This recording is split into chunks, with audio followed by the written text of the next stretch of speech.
the National Weather Service in Detroit, Pontiac has issued a severe thunderstorm warning for Wayne County in southeastern Michigan until 9 p.m.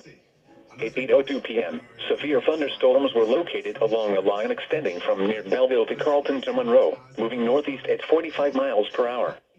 Hazard, 60 miles per hour wind gusts. Source, radar indicated. Impact, expect damage to roofs, siding, and trees. Severe thunderstorms will be near Taylor, Romulus, Flat Rock, Kenton, and Trenton around 8:10 p.m. Livonia, Dearborn, and Wyandotte around 8:15 p.m. Grosse Ile and Greenfield Village around 8:20 p.m. Detroit around 8:30 p.m. Downtown Detroit and Belle Isle around 8:35 p.m. Grosse Pointe around 8:45 p.m.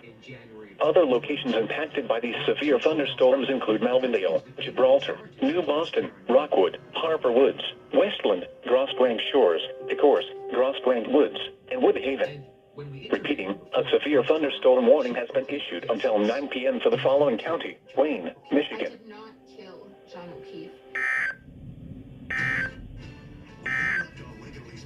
Here is the